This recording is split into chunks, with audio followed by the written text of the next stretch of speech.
Yeah, man, this is good because it's like you can get the experience of knowing God, but that I could see as just the beginning. That could just be the first step in the journey of God, in the game of God, is knowing that you're in the game or you are the game of God. You're player one. And that's when the fun starts, I feel. Mhm. And yeah, it doesn't end. If anything, like I said, it's just the beginning. Mm. Yeah, and I feel like it gets more difficult as well for myself. Oh, It's yeah. it's funny. Hmm. How it's like, oh, you leveled up. It's like here, there's a bigger challenge. Yep. We're on to the next level. We're on hard That's mode. good. Hmm. Yeah. Mm. And then you think you're done. It's like, ooh, that was a tough one. And then it's like, here's a even bigger one. How about that one? That's why we came here, man. That's why I think we incarnated here. We didn't incarnate here to have an easy life, per se.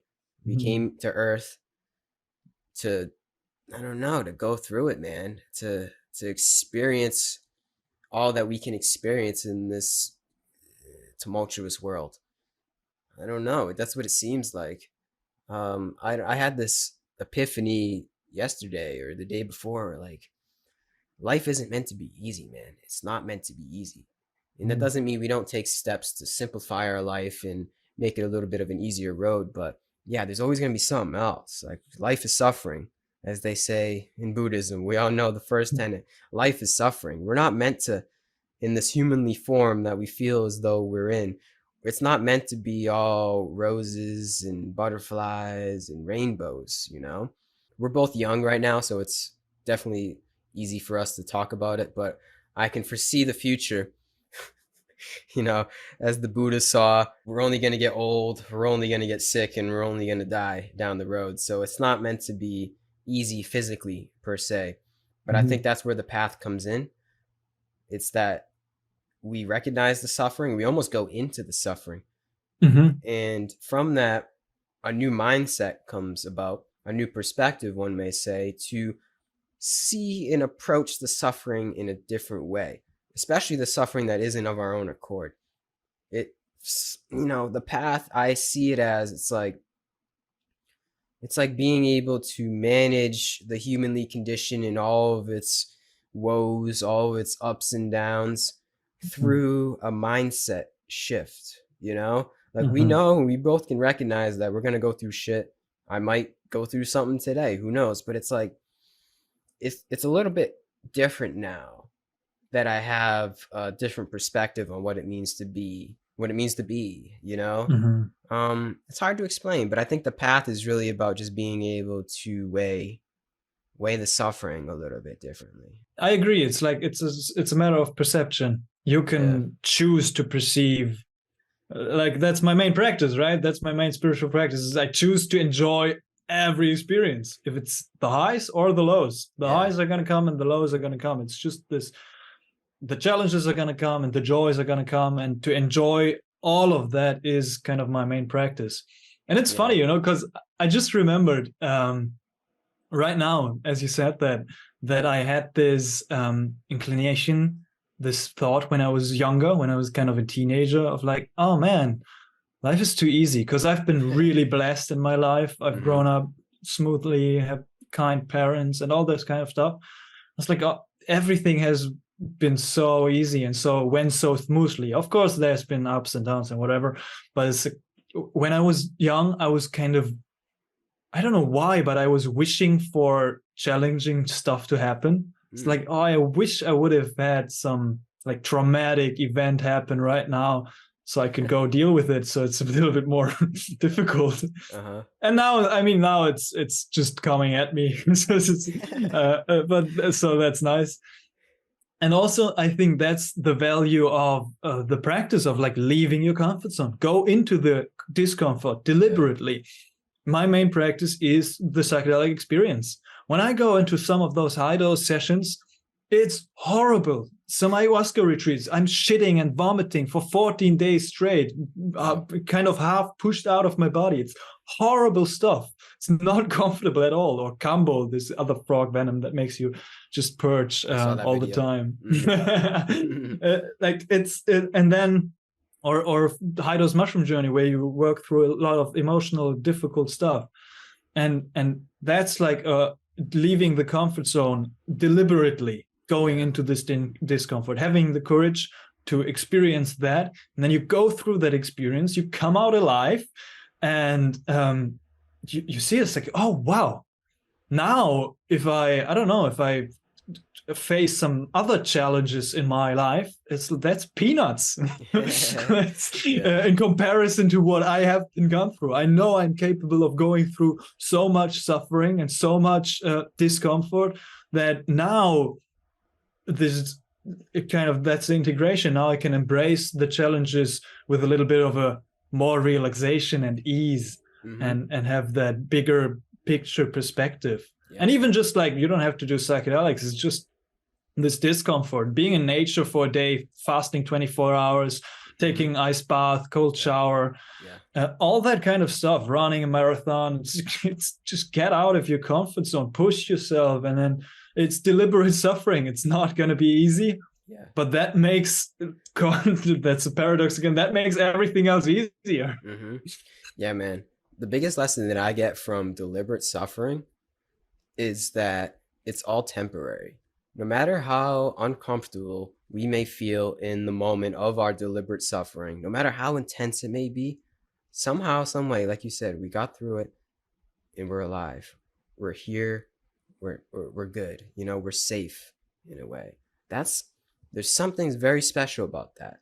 It's yeah, I mean, you may have certain hormones that get elicited in your brain to make you feel good, like epinephrine, or I don't even want to get in. I don't know the science, but there may be like some after effects from doing cold plungers or running that actually may make you feel good. Yes, but the grand lesson that I get from it, it's that no matter what, it's all going to come to pass. No matter how bad or dark or bleak my life may get of that isn't of my own accord, no matter what, I'm gonna get through it.